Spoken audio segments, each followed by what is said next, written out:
everybody knows what we are talking about, so voy a dar la introducción en español. Y algunas partes I'm going to switch to English because I really want you to understand what I'm saying. Perfecto. Bien, entonces vamos derecho con español. Porque hay pocas veces que uno tiene el lujo de presentar a alguien que combina no solamente una persona espectacular, con la que uno quiere ir a cenar, a tomar algo y a reírse y a bailar, y alguien a quien admiro profundamente también por su trabajo y por su profesionalismo. Azzurra es una de esas personas, alguien con el que uno se puede divertir mucho y hacer ciencia espectacular. Así que creo que es un lujo que tenemos y aprovechémosla, ya que nos viene a dar esta charla. Y para hacerlo un poquito más formal, aparte de los agradecimientos y de contarles que es grosa, en serio. De hecho, hubo un mail que circuló que es, vengan porque es grosa. Me parecía que no había mucho más que decir, más que eso. Les cuento que estuvo en el Max Planck Research Institute. Ella tiene es la directora del grupo iSearch. Ahí ven el loguito, que es precioso.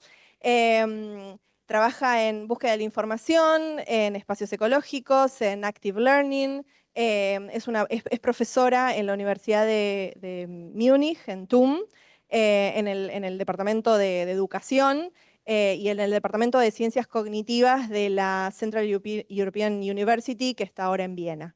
Lo tengo en inglés y lo estoy traduciendo mientras lo estoy diciendo. No es que no sé leer, perdón, porque suena raro, pero I'm doing great, thank you. Sí, she's nice.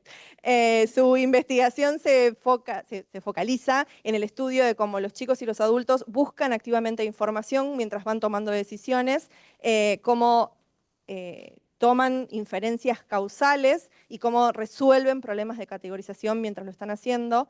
Y una de las cosas que para mí es más interesante es que está haciendo muy buena investigación que vamos a poder traducir para llevar a la escuela y para llevar a la educación. Entonces creo que hace una buena combinación de esas dos cosas. Y es tan humilde que aparte dice, no, pero falta un montón. O sea, entiende además que hacer investigación en el laboratorio no es lo mismo que llevar algo adentro de la escuela, que muy pocas veces la gente que hace ciencia entiende esas diferencias. Entonces creo que va a ser un lujazo. Thank you very much. Muchas gracias. Bienvenida. Right. So I'm right-handed. That means that I'm either going to misplace the mic, you're not going to hear anything, or you're going to misplace the remote. So let's see what works best. So, but this, you're not really going to need the mic anyway. So this is more for the people like on the other side. Okay, good. They're going to have to live with my imprecisions. The great pioneer of computer science, Alan Turing, you might have heard this name before.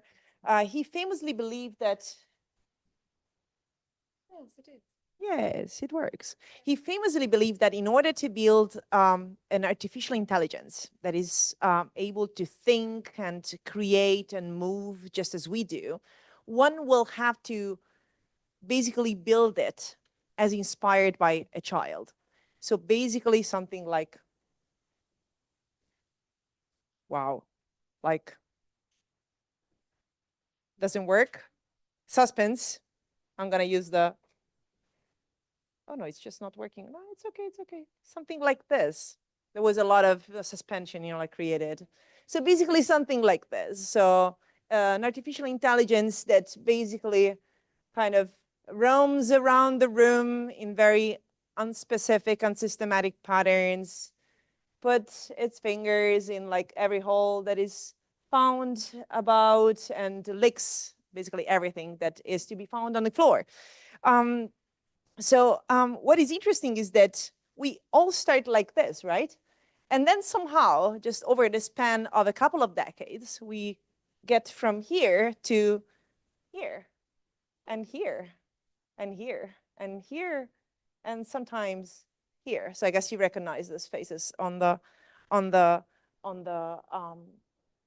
slide. So how is it possible that just in the span of 10, 20 years, we get to move from like a kind of roaming around baby that is touching everything, licking everything without even knowing why, to someone like Brad Pitt, Madonna, or Noam Chomsky. So decades ago, Piaget theorized that children's exploration may be triggered and driven by a mismatch between what is expected and what is observed. This creates what he calls the discomfort of uncertainty. And this cognitive disequilibrium prompts children to resolve the discrepancy between what they think they know and what actually they observe by searching for additional data, testing their hypotheses, and adapting or developing new conceptual structures that somehow make more sense and can accommodate the new information that is observed and collected. And indeed, much of the developmental work in the last decade has been fueled by this metaphor of the child as a scientist. I don't know if you have ever come across this formulation. So the idea is that children are just like scientists, and they go about learning just like scientists do, by creating theories and collecting information and revising their theories depending on the information they collect. So the research fueled by this metaphor has so far in the last couple of decades provided really robust evidence that children are not just curious and adventurous explorers, but they're really purposeful, systematic, and effective information gatherers from a very, very early age. So let me give you some kind of a list of good evidence to support the idea that children are really as scientists. They begin to distinguish between relevant and irrelevant information very early on in life. For example, infants prefer to engage with a partner who has demonstrated being knowledgeable and being informative compared to someone who's just not knowledgeable or hasn't been that informative. And they're also more likely to attend, explore, and solicit information when presented with objects and events that violate their expectations, and also theories across different domains. And also, a growing body of research has demonstrated that toddlers and preschoolers are more likely to explore when they're presented with confounded evidence. So basically, when they're unclear or uncertain about what are the mechanisms that are driving a certain effect that they are observing. Also, research has shown that that children's ability to make informative interventions, trying to disambiguate the causal structure of a certain system, begins to become much more sophisticated over the preschool years. So there is a developmental trajectory that really goes pretty steady and continuously from age 3 to age 10, and sometimes even beyond that. And this early developmental trajectory is also echoed in work of selective trust, indicating that even toddlers, so children aged 3 and 4, they really prefer to query and trust someone who's more reliable, more knowledgeable, and they tend to choose these people as sources of information. Finally, research has shown that preschool-age children ask questions that are domain appropriate and are informative, as opposed to redundant, uninformative, or irrelevant questions. And they're not just able to ask meaningful questions, but they use the information they gather through this question to inform their decisions. All of this is very good, right? So it looks like children got their whole nailed down by age 5. However, there is another line of work, or actually 2 prominent line of works with children that show that children are maybe scientists, but very bad ones at it. And this less optimistic picture is tracing a much more protracted developmental trajectory, with children showing mature, adult-like sort of behavioral pattern and learning patterns only by late adolescence or even by adulthood. For example, children do not begin to systematically generate from scratch, as opposed to identify good questions until age 7, and they're not able to generate good questions and show adult-like sort of question-asking patterns until age 10 or 11. And these results are in line with those from the decision-making literature, which is even more pessimistic, which is showing that children's pre-decisional information search, which is basically the information search that precedes any decision made, is very exhaustive and very inefficient. So the idea is that children tend to basically look up all the information that is available before making a decision, even if this information is absolutely irrelevant for the decision to be made or is absolutely redundant. So 2 or 3 pieces of information giving the same sort of message, they will still look them all up. So in this sense, they're very, very inefficient at their pre-decisional information search. But also these results are kind of in line with educational research that is showing that 6, but 12, 14, sometimes 18-year-olds are really not good at mastering the most basic scientific inquiry skills. For example, the control of variables strategy that is telling that if you're trying to find out why something have happened or how something works, you need to somehow isolate variables that could be impacting on the system, and you have to look at them one by one, because if you look at all of them together, you're never going to be able to understand what is driving what effect. So how do we reconcile all the research that is coming from developmental psychology or that has been produced by cognitive developmental psychology in the last 20 years with all this very recent research, even coming from my lab, which is showing that children are not that good at all of this? So I believe that there are some reasons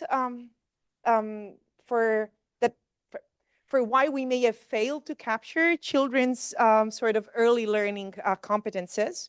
And one of these reasons, which is the most obvious, is that we may have implemented paradigms in the past that were just too complicated or too abstract for children to understand, relate, or even to care about. So if you look at some of the paradigms used in some of this research, they're talking about things like cars or like engine powers or horsepower that 5-year-old wouldn't really know anything about or care about. They're more interested in knowing what color. Yeah, but what color is that car? Is it red? Red is good, which kind of makes sense. But also we presented children with, often with instructions, stimuli, or tasks that require to be really understood and process very advanced math skills or verbal skills, which are often not mastered until very late childhood. Third point, children may be bringing in the task different assumptions than what expected. So we think that in our studies we're testing A, but what children are actually expressing is B. And that's because our instructions are not clear. And if we are not really super explicit about what we're trying to get at, sometimes we're just getting things that do not match what we're expecting. Or we think that children are entertaining a bunch of hypotheses, and that's kind of what our analyses are based on, whereas children are entertaining completely different hypotheses. So we're really unable to capture what is going on because we don't even know what children are thinking when facing our paradigms. So to reconcile this seemingly contradictory perspectives and capture children's early learning perspective, it is crucial in this sense, on the one hand, to really design children-friendly, age-appropriate, and assumptions-transparent paradigms, but also, on the other hand, to focus instead of on adults' benchmark, so the adults' performance, seeing as where all children should get to, really to focus on something different. That is, in this case, children's adaptiveness. That is, to acknowledge that no strategy, no learning behavior is always good in every situation, but that in some situation, under some conditions, some learning situations are good. But the same learning strategies in other situations, in other contexts, are not that good. Looking at this flexibility, this adaptiveness, is what really could give us traction to understand and capture children's competences, but also to have a fair comparison with adults. Because if we only think of adults as the benchmark, if we only think about specific situations in which adults are good as benchmark, we're never going to be able to give a chance to children's performances. So Here is where I introduce the concept of ecological active learning. So ecological active learning tries to look at how children explore and learn by recognizing and exploiting the ecology of a certain environment. That is, the specific structure and characteristics of a learning environment. In this sense, what children will have to do is to detect what these characteristics are and dynamically adapt their learning strategies to these characteristics to achieve and maximize effectiveness. Now, let me give you an example that is a little more concrete about what I mean with ecological active learning. This is Toma. Do you remember Toma? Toma is a very good friend of mine for a long time.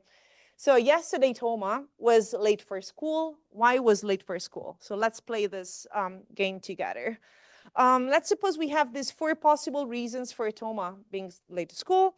I tell you that all these hypotheses are equally likely to be possible.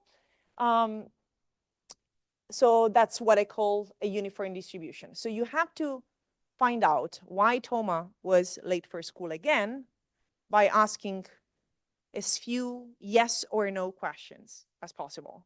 So yes or no questions are questions I can answer only with yes or no. So what would you ask here? That's very difficult, huh? Did you wake up late? This is a very good idea. Another attempt? Was it something you couldn't find? Very good. These were exactly the 2 questions I wanted to elicit from the audience. Thank you very much. The 5 years I give you later.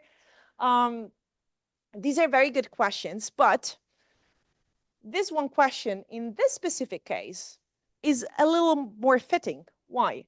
Because this question is going to be able to eliminate 2 of the 4 given hypotheses, or half of them, whatever my answer is. If I answer yes, 2 of them are gone. If I answer no, 2 of them are gone. In any case, we're only left with 2 hypotheses, which is great. Let us now consider this other situation. In this case, they're the same 4 hypotheses, but this time I tell you that one of these hypotheses, waking up late, is much more likely than the others to be correct. So we call this a skew distribution. So let's not think about how much more likely this is. This is just like a toy experiment, right? So what would you ask in this case if you wanted to find out why Toma was late for school? That's your moment. Did you wake up late? Now I think all of you can see the appeal of this question, right? Because it does not partition the space in a much more uneven way. It's still 1 versus 3, but at the same time, it offers a chance for what we call a quick win. So the likelihood is higher. Maybe if I just ask the question, game is gonna be over. So very tempting. So the idea behind this very simple toy sort of paradigm is that different kinds of questions are differently informative, depending on the characteristics of the problem under consideration. In this case, depending on the likelihood distribution across the given hypothesis. And this is the basic idea we're gonna play with for the next couple of slides. So from this ecological learning perspective, and this is kind of like the main plan for my talk, but I know I'm already kind of over time, so let's see what happens, is to give you an idea of what in the lab we have found out about how this ability to implement ecologically learning strategies emerges and how it develops over the childhood years. But also from this perspective, we're able to develop and compare alternative models of children's and adults' behavior, trying to capture individual differences and the mechanisms driving and constraining developmental changes from a more computational sort of perspective, modeling sort of perspective. And this more computational groundwork also generates insights, methods, and theoretical frameworks that can open new perspective on the study of children's social learning. And finally, can inform the development of more effective interventions to support children's learning potential in the classroom settings and potentially beyond. So today I'm gonna try to give you an overview of the work I've done in the last couple of years, outlining some of the new research directions I'm currently exploring, And I'm going to start with this core theme I just introduced before, ecological active learning. And I'm going to start from this first study. So here, in this kind of similar study, we wanted to find out whether 7 to 10-year-olds and adults were able to adapt the kind of questions they generate from scratch, depending on the characteristics of the environment. That is, depending, in this case, on the likelihood distribution across the hypotheses considered. So we told participants that yesterday John was late for work. Sounds kind of similar to the toy experience we played together. And we presented them with 10 potential candidate solutions across 2 different conditions that were manipulated between subjects. So in the uniform condition, we basically told participants that all hypotheses were equally likely to be correct, whereas in the skewed condition, we told them that some hypotheses were more likely than others to be correct, just like in the study in the experiment we played together. What is the idea here is that in this sort of situation, in the uniform situation, asking the hypothesis scanning question, the pointy question, so a question that just looks at one hypothesis at the same time, that would mean to pick one hypothesis to test first at random and would not be very efficient. But in the other condition, asking an hypothesis scanning question could actually be very efficient because we could target one of the high likelihood hypotheses and maybe get a quick win. So we were interested in looking at whether children and adults would use different sort of strategies and generate different kinds of questions depending on the condition they were assigned to. And that's exactly what we found. And just to give you an intro of how to read this plot, because that's how all plots, or most of them, will look like. We have 3 clusters, 7-year-old, 10-year-olds, and a cluster of adults. And in red, you have the skewed condition, and in yellow, you have the uniform condition. And the height of the bar is the percentage of constraint-seeking questions children ask. So there are a bunch of things to look at here. First, the general trajectory, if you kind of merge the height of the 2 bars, is kind of going up. So the idea is that adults are more likely than children to ask constraint-seeking questions, which is kind of what we knew already. But also what is really interesting is to look at the difference between the 2 bars, which is kind of a proxy for adaptiveness. I'm saying a proxy because these conditions were not manipulated within subjects, but between subjects. And what is interesting is that, first of all of them, all the age groups do show a difference and a sort of adaptiveness to the condition in the kind of questions they generate, but also that the difference is not really increasing with age. So adults are just as adaptive than 7-year-olds and 10-year-olds. So overall, the main message of the study is that children are ecological active learners already by age 7, meaning that they're able to adapt dynamically the kind of questions they ask depending on the structure of the information task they're engaged in. What about younger children? I'm going to try to move a little faster here. The paradigm is very similar. So previous research has shown that even if 4-year-olds already can ask questions, the questions they ask are not really the best ones that could be asked. Now, asking questions has 2 components. One component is the generative component that has to do with the ability to generate good questions from scratch. And that is very difficult because it has to do with verbal competence, categorization abilities, and a bunch of other things. And the other component is the selection component. So it's the ability to select among the self-generated or given question, the ones that we think are most effective. So that has less to do with verbal components and categorization components. The questions are given. You only have to decide and evaluate which of the given questions is most efficient. So this project, which is a collaboration with Linsim, and it's a project we did when we were both at Berkeley, we tried to isolate the selection from the generation component and try to see whether children as young as 3 would be able to select the most efficient between given questions, even if they're not yet able to generate the most efficient questions from scratch. So I'm gonna introduce you again to our friend Toma. I'm gonna really move through this very quickly. Uniform condition, skewed condition, this is a storybook. So we're reading children the reasons why Toma has been late for school over a bunch of different days. We either assign children to a uniform or a skewed condition manipulated between subjects. And then we present children with, depending on the condition they're in, with two friends of Toma, Dex and Wag. We tell children today Toma is late again, and the two friends really want to find out why Toma is late for school again. Each of the monster gets to ask one question to Toma, and then we ask children, who do you think is going to find out first why Toma was late for school? So very much of a proxy sort of question, because we don't say anything about what is the inference they should be making in terms of how efficient is the question, how fast they're going to be at solving the tasks. So we're intentionally kind of vague. But I think you get what the idea is. In the skewed condition, children should be selecting the monster asking the hypothesis scanning question as the one who's most likely to find out first why Toma is late for school, whereas they should be choosing the monster asking the constraint seeking question in the uniform condition. Obviously, this is backed up by numbers, and we have done a bunch of different versions of this in which we manipulate how the hypothesis space looks like, the saliency of the different hypotheses, the number of objects in each kind of speech bubble.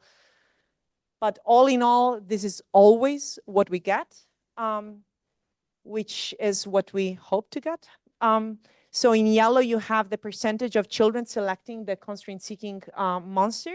And in red, you have the percentage of children selecting the hypothesis scanning monster across the two conditions, uniform and skewed. So you see that in the uniform condition, as we hoped, the majority of children do select the monster asking a constraint-seeking question, whereas in the skewed condition, the majority of children select the monster asking the hypothesis scanning question. These are 5-year-olds, okay? So this was like, whoa, for us. I mean, for you, fine. I know you're not sure. I'm still excited about these results, but it's okay. You can not be. So this was the first study kind of showing that even 5-year-olds, when presented with a task that is simple enough and that they can relate to, are really able to adapt their reliance onto different question types depending on the characteristics of the problem they're presented with. This was very promising. I was telling Cecilia earlier that is like I started this entire enterprise saying I'm never gonna test children younger than 8. Children younger than 8, never. But then I tested 5-year-olds and they were so good. And then I was like, what about 3-year-olds? Maybe they're also gonna be good and kind to me. And that's kind of the reason behind this follow-up. I was like, well, if 5-year-olds are so good, maybe I can manage to capture this sort of emergence of ecological active learning in younger children as well. So obviously, in this sense, the question asking paradigm had really kind of big constraints, because even understanding a question or reading a question or selecting a question for 3- and 4-year-olds is very, very difficult. So what we did here was, that is a collaboration with a PhD student of mine, Nora, and we moved away from a verbal paradigm, but keeping pretty much intact the theoretical framework. And we just came up with this new paradigm. Children were presented with 2 big boxes, one black and one white. Each of the 2 large boxes contained 2 smaller boxes inside. And then they were presented with this egg shaker. The egg shaker just made this rattling sound when shaken. And we also show them this amazing magic toy that could be activated and made sound and music when the egg was placed on it. Very, very exciting. You can just imagine how exciting this is. Then we presented children with a distribution training phase, which looks very much like the studies I presented before. So they were basically assigned to either the uniform or the skewed condition between subjects, and they were presented with 4 placement events. So in the uniform condition, the experimenter placed the egg shaker 4 times, and 4 times it was placed in a different box. Whereas in the skewed condition, the experimenter placed the egg shaker 4 times, always in the same box. Obviously, it was not always the green box. We manipulated across subjects which color the box was, but it was always the same box. And after each placement event, children were asked to retrieve the egg and to put it on a magic toy to activate it so that we could be sure that children had followed the event. And then there was an action training phase in which we told children, hey, look, if we want to find out which big box has the egg shaker in one of the 2 smaller boxes inside, there are 2 things we can do. One thing we can do is to shake the big box, because you shake the big box and then you're going to hear if the egg shaker is in one of the 2 smaller boxes inside. Do you want to try? Child takes a turn. And then there is another thing we can do that's a little more obvious. We can open the big box. We open the big box, then we open the 2 smaller boxes inside, and then we're going to see if the egg shaker is in one of the 2 smaller boxes. Okay? Obviously, what is the general idea? Shaking the big box corresponds to asking a constraint-seeking question. So if you have no idea where the egg shaker could be in a hide-and-seek sort of situation, because the experimenter always hid it in a different box, then if you really want to be sure about which box you should be opening, you should shake first. However, in the skewed condition, where you kind of know where the egg is going to be because the experimenter always hid it in the same color box, then you can just go ahead, open the big box where you know the egg is going to be found, open the small box, you take it, and you know, like this rush of activating the magic box, no delay, let's just go for it. Kind of corresponds to this quick win we were talking about before. After these trainings, we basically present them with a hide-and-seek sort of situation. Now close your eyes, we're gonna hide the egg shaker once more, then we place the egg shaker in one of the boxes, we close all the lids, and then we tell them, okay, now you can either shake or open the box. You need to find the egg shaker, but very important, you can only open one big box, okay? So we put this constraint. Of course, we cannot be 100% sure that all of the kids got the constraint, but that's what we tell them. We try to make sure they understand, and then we let them explore. And this is what we found. This is the very first action children do. Again, in red, we have the skewed condition. In yellow, we have the uniform condition, and the height of the bar is the percentage of children who shook one of the boxes before opening. And you can see that both, this is kind of a replication of the very first plot I showed you. There are the same things here to be found. First, there is a developmental sort of increase in the general sort of strategy. So older children are generally more likely to implement constraint-seeking strategies compared to younger children. These are 3- and 4-year-olds. But also both age groups are showing the effect that we were hypothesizing. So they're more likely to implement a constraint-seeking action, that is to shake the box in the uniform condition where it was necessary to find out which box had to be open, compared to the skewed condition where they could just go for it. And also the difference between the 2 bars, which is a proxy for adaptiveness, is just the same across the 2 age clusters. So I pushed the wrong button, I think. No, maybe not. Maybe yes. We're never gonna, oh yes, I know, I pushed the wrong button. So 3- and 4-year-olds are also ecological active learners. They use different exploratory strategies depending on the information structure of the task at hand. So I'm probably gonna skip through this. This, just like in a very few words, this is a very new study we have run. I'm actually gonna tell you about this just shortly. So this is under review now in Nature Communications. We really hope to get this accepted. This is the same study with infants, okay? So this time we use the gaze contingent paradigm. So the task kind of, I don't even remember what is on the slide. I'm just gonna move on and see what happens. But basically, there are these 4 different areas on the screen. And there is an animal jumping, which you should be able to see. Yes, look at this. So this is a gaze of a child. There is an animal kind of popping up of the treasure chest. And then children can basically look and see where the animal has gone. What we do is that we have a familiarization trials, and then we have test trials. In the familiarization trials, we manipulate across the two conditions, skewed conditions or uniform condition, where the treasure chest is. In the uniform condition, the treasure chest always is in a differently colored area, whereas in the skewed condition, it's always in the same color area. That's kind of the same story. But what is interesting is that across the four familiarization trials, we also progressively darken the screen. So you see this is already pretty dark. And this is because across trials, we want to give children this feeling that their gaze controls a torchlight, okay?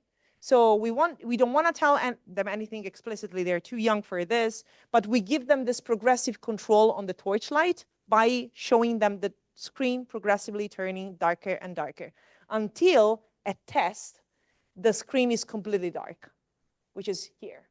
So here the screen is completely dark. They hear the sound of the treasure chest popping up. They hear the sound of the animal bouncing, but they still don't have control over the torchlight.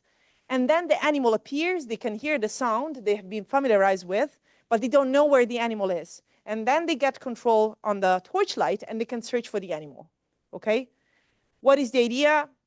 Is they were trying to see whether infants will be more likely to just anticipate and follow and wait for the animal in the skewed condition where they know the animal should be because they've always jumped the same way, or whether in the uniform condition where they don't know where the animal could be hiding, they're more likely to look for the cue that is the treasure chest. So the animal is not there anymore, but the treasure chest is still there. The treasure chest is signaling where the animal is to be expected. And this is exactly what we found. If I manage to get to the slide, this is the difference between the scanning movements, and this is the difference between the different conditions.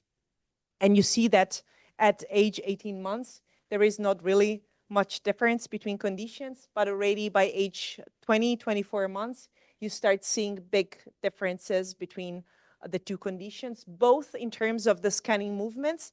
Scanning movements, sorry, I have the water, refer to this right and left looking for the treasure chest sort of movements, and they're compared to the vertical movements, which are just like going straight and waiting for the object, so for the animal to pop out.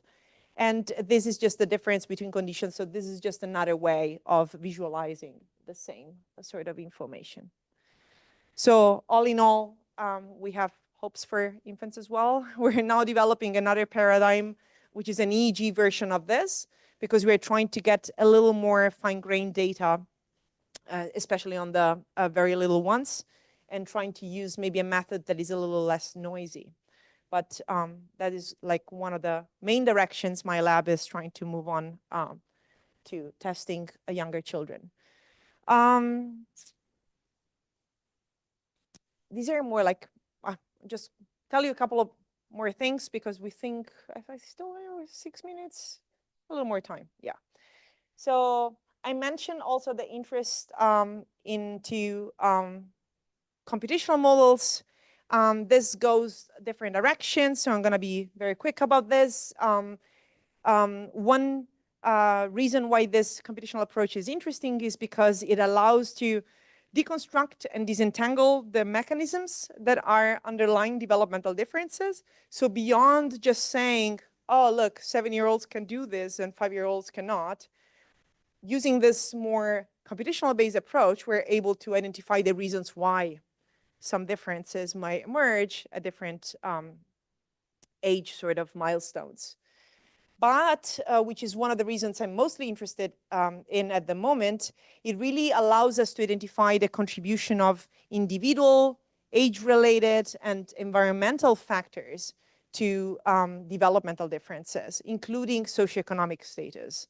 So basically computational models and more advanced sort of data analysis methodologies can really allow us to go beyond what is just looking at the data and looking at aggregated data to especially be able to identify the drivers of these differences, which can come from many different ways. And a study that we're just about to submit is the first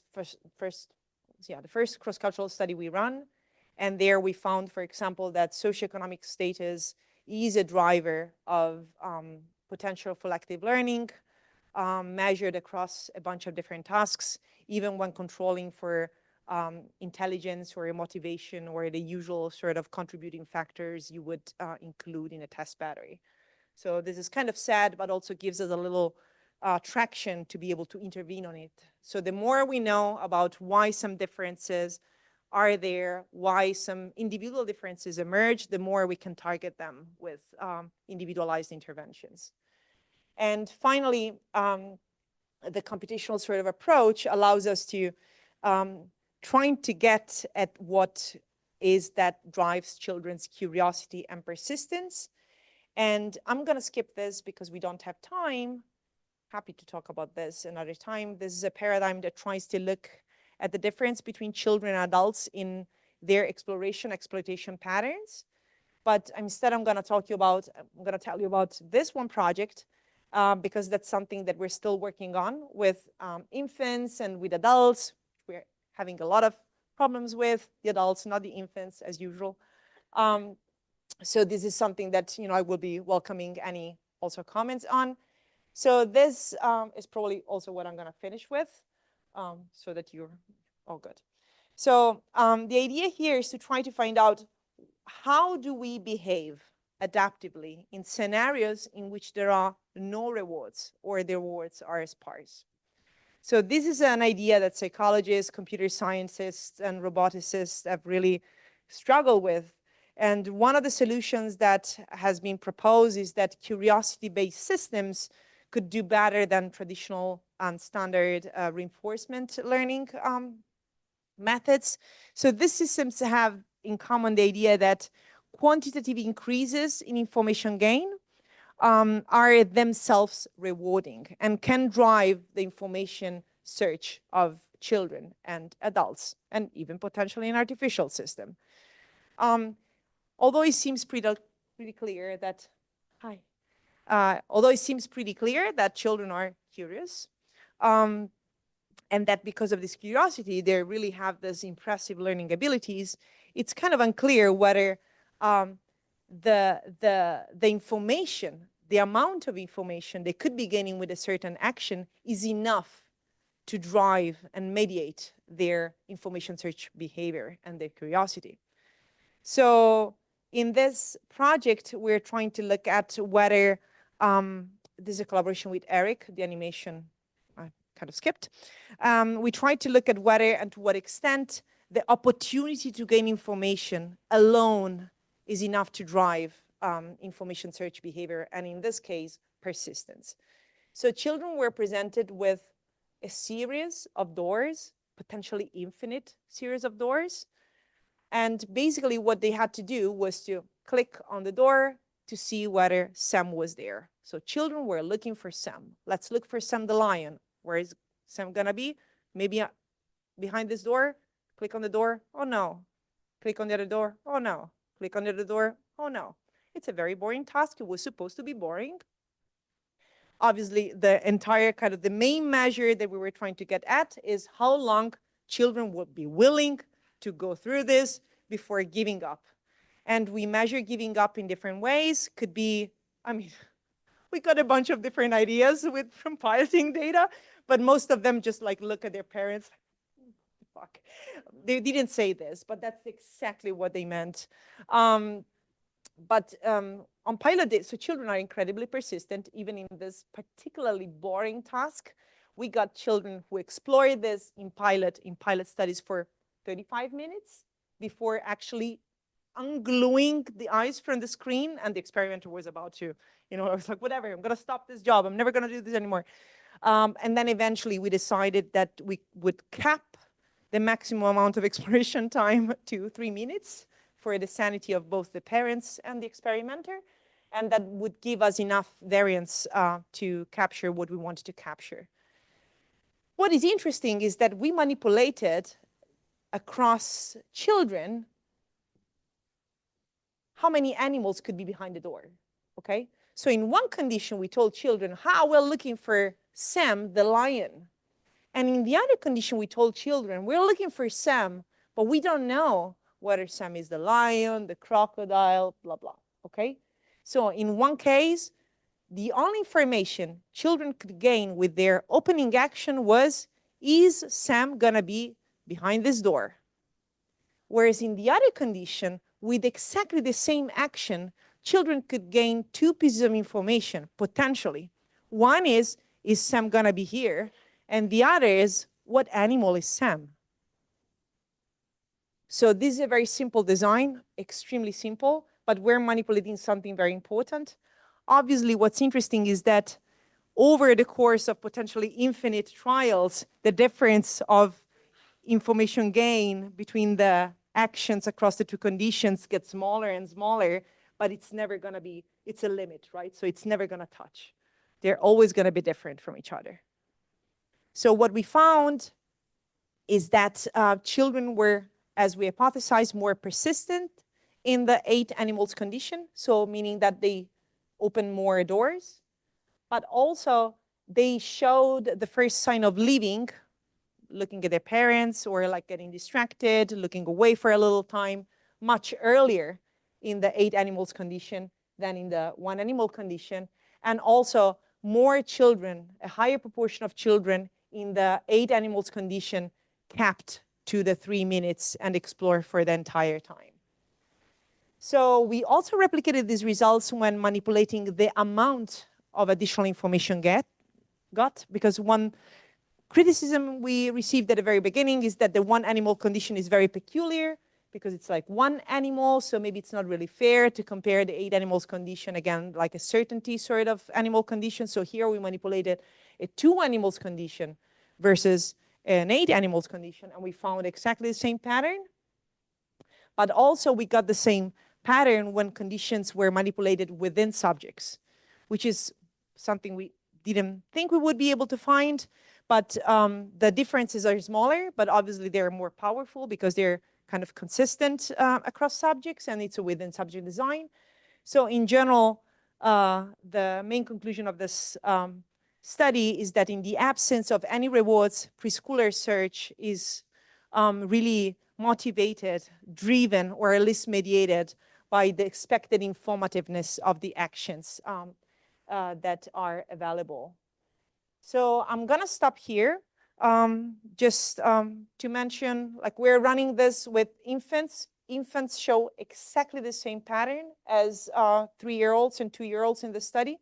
We're using here like a simple looking time sort of paradigm, although we are using an eye tracker to measure looking time. They look at the door for more than 1 second, the door opens, everything else is basically the same. And we're finding exactly the same results.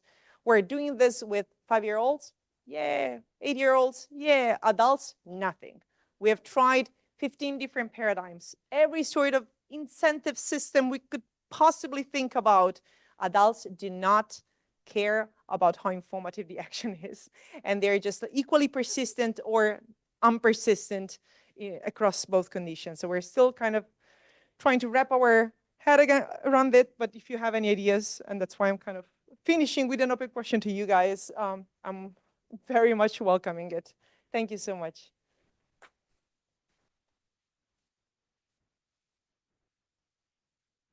I'm gonna leave you with a picture of my lab.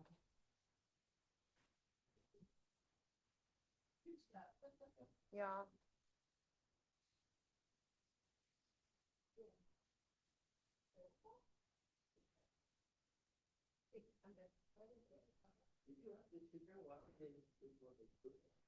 Yeah, and I advise you never to do so in your studies.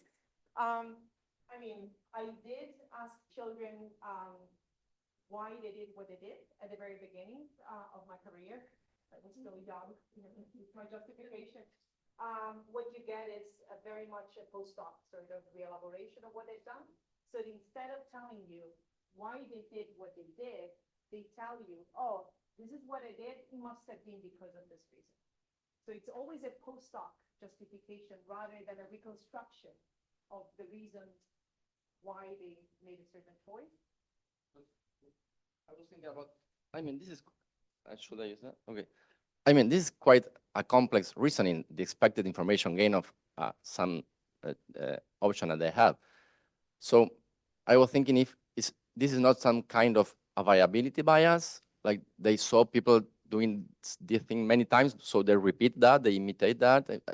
What do you think is, what is going in their heads to choose this complex decision? The kind of sad moment of my presentation, I don't know, but I can tell you at least 10 very plausible reasons that we have kind of crossed out.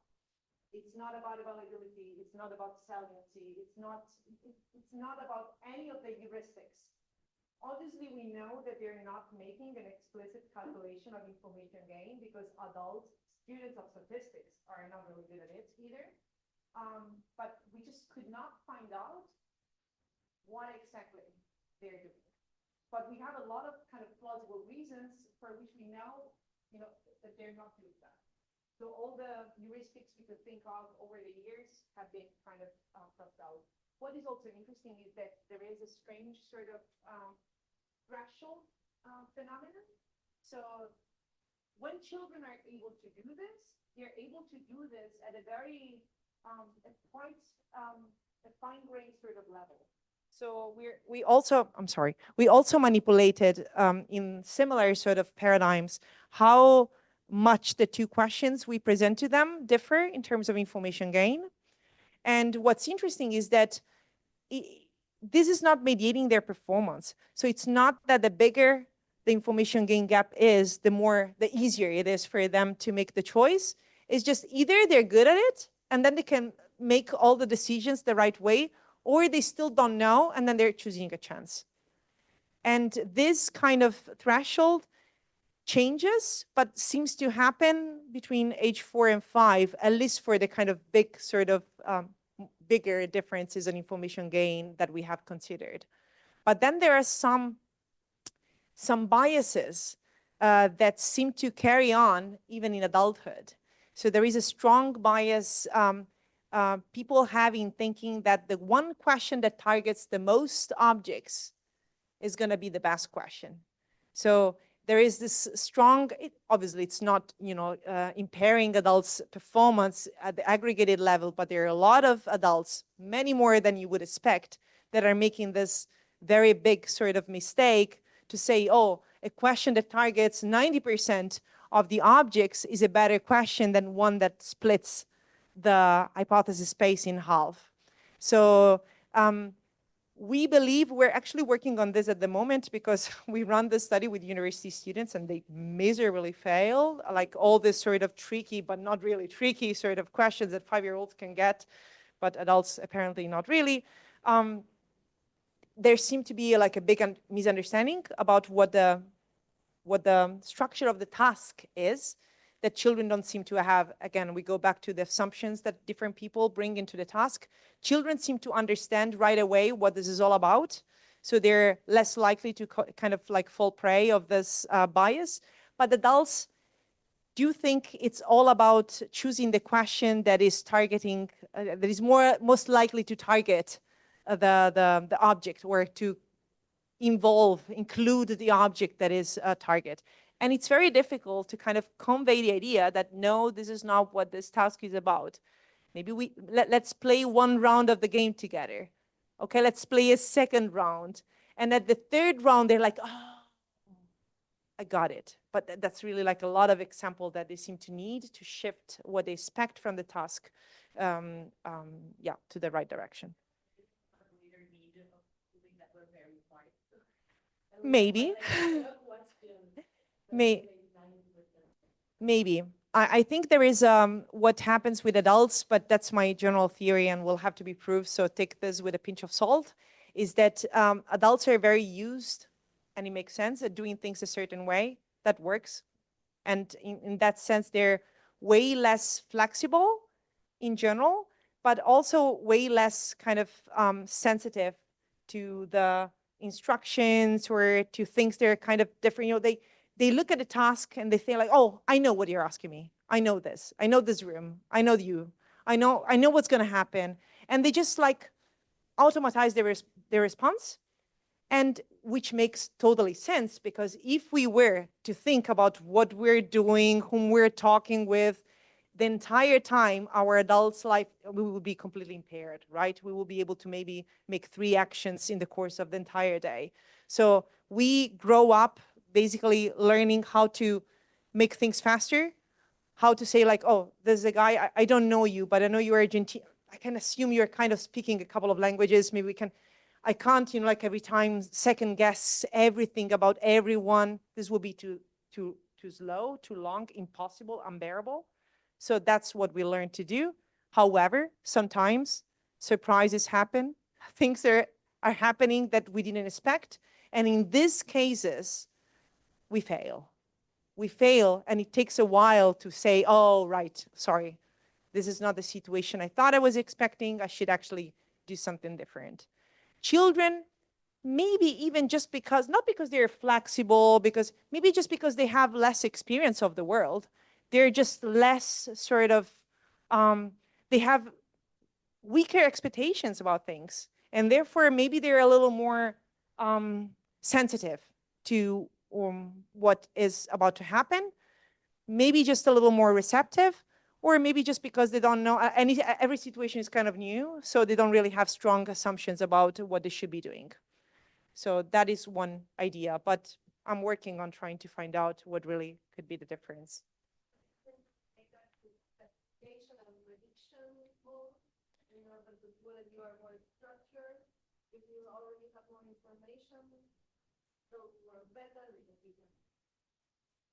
In a world with 50 messages all the time, it's the same, but if you think something that you have to relearn how to do. I don't think people have to, so I'm not really trying to get at the relearning sort of part. I think I'm more like trying to get at, oh, right, we're not in the situation I thought we would be in. So maybe I already know. The moment I make the switch, I know what to do. Maybe I don't have to learn anything. I just have to change my expectations and realize I'm not in the situation I thought I would be. So it's not that adults don't know how to ask hypothesis scanning questions. They just, it doesn't occur to them that, you know, like in this situation, that would be the best thing to do. Because even that they are adults, that is not something that you can change by resetting the condition. Like this is something that has never happened to you. You know, you change the conditions. We tried. That doesn't work. At least not in experimental sort of setting. That's you know, possible, but it doesn't work. Even if we tell them, oh look, you know, like 100 people played this game before and did this thing.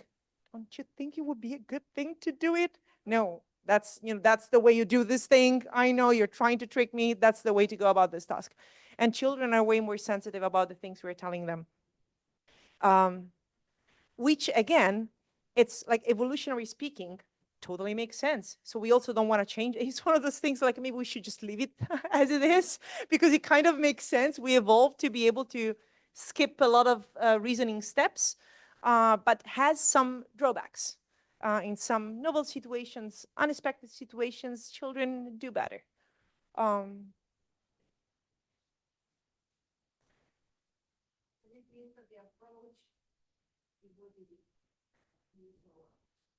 Yes, for sure. Yeah, in good and bad ways. Yes.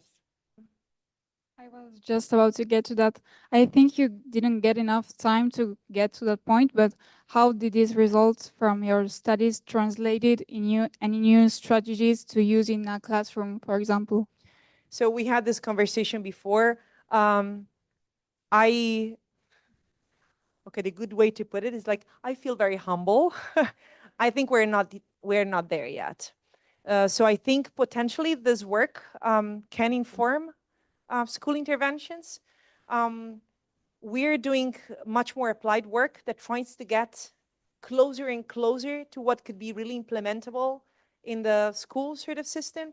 But I think at the moment, the biggest sort of obstacle is knowing much more about individual differences. Because the classroom is putting together 20, 30 children, all of them are different. You need to know how these things are read, interpreted, how, it's not just about the developmental trajectory, but the individual differences. How we can capture these individual differences, how different children would deal with different teaching methods, and then maybe we can develop some kind of individualized intervention. Otherwise, you risk to maybe benefit a bunch of children and completely kill the other half because they're completely lost about what are we doing. I do still believe some children thrive in a very rigid, traditional sort of school setting, and we need to be able to understand which ones, would benefit from what.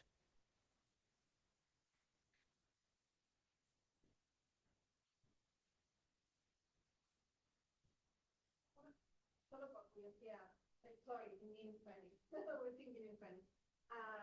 Why do you think adults are so bad in the last side of the job? I don't know. I don't know.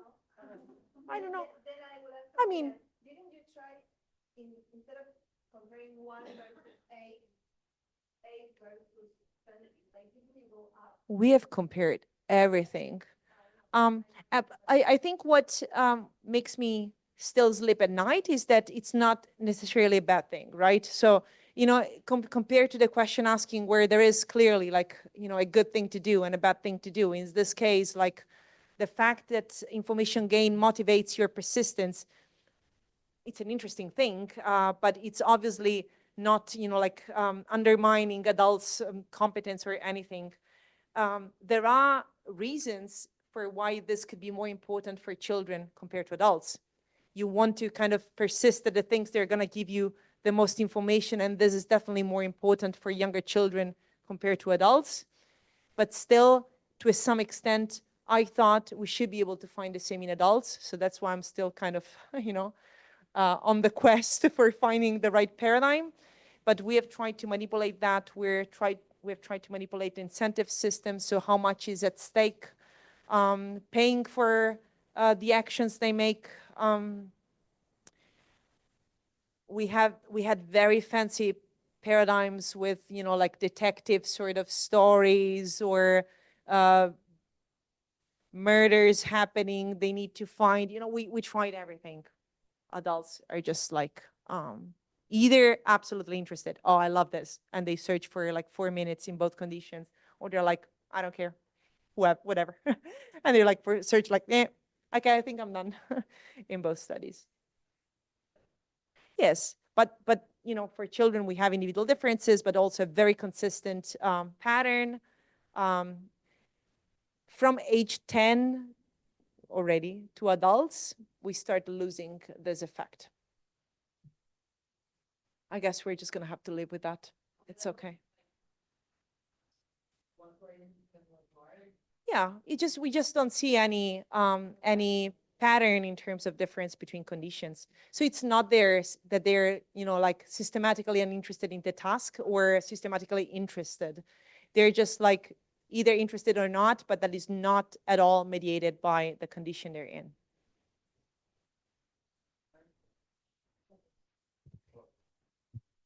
Question. I have another question.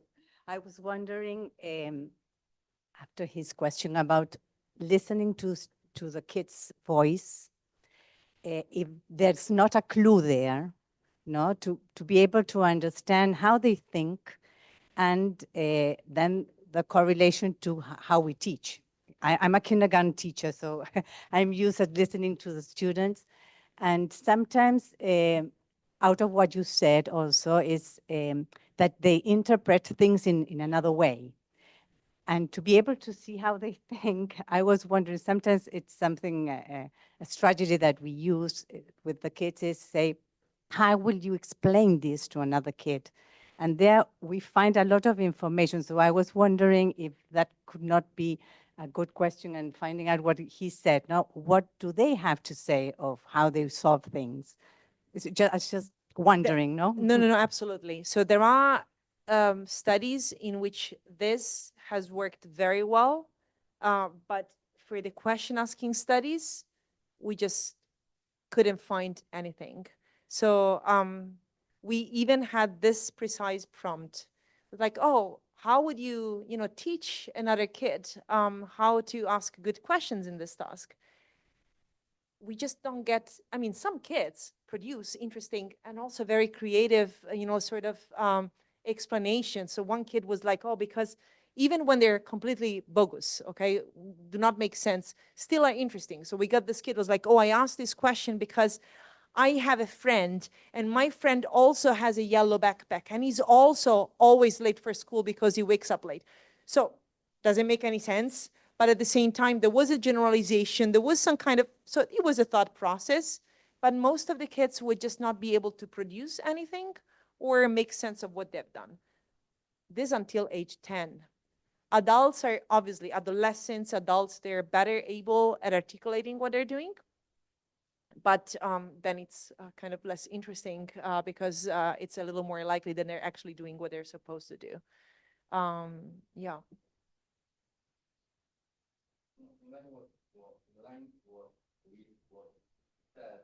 This experiment, I think they're quite famous, in which you have, let's say, 2 decks of cards, and 8% of the time you have something good happening in one deck.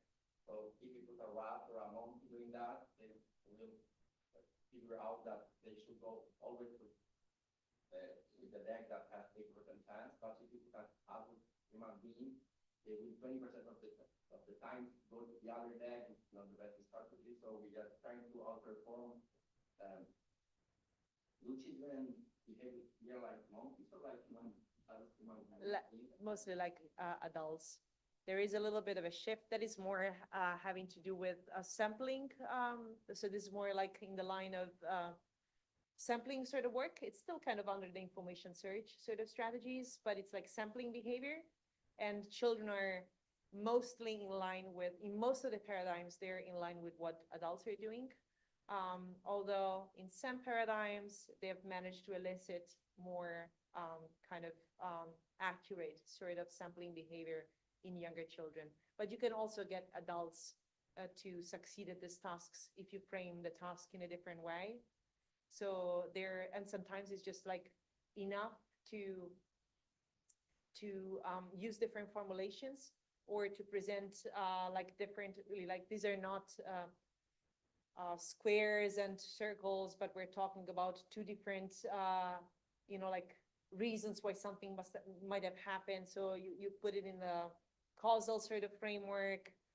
There is the cheater detector sort of thing. So we're trying to find the person who did this thing, and you could either look here, and here the person is most likely to hide, or it could be here. So already if you frame it like this, adults do not make any mistake anymore. They're looking at a place where the cheater is most likely to be all the time. So they're not splitting their search behavior. So you just have to make it a little more relevant for them. But yeah, the decontext, it's interesting. You're right. I mean, not assumptions transparent and decontextualized paradigms can be problematic for adults as well.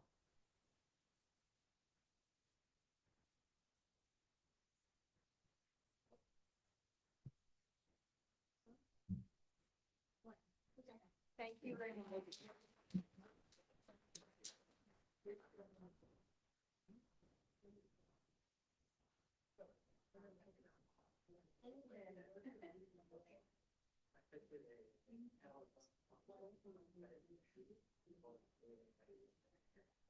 Love your work. It's always fun to present it. Yes. Yeah. Some of the new things I wasn't able to get at, but 40 minutes presentation. But I didn't know about the other. I didn't know that you couldn't get the same. I mean, usually you go and see the profession. No. There's so much, like in this paradigms, adults are just not a good benchmark. Hi. Hi, thank Nice you. to meet Very you. nice, yeah, very nice talk. Let me ask you, I don't know if I correctly understood. You say that in adults, if you have, let's say, 10 options and you have one question, it's a new phone distribution question, you show No, por regard favor, so much. this card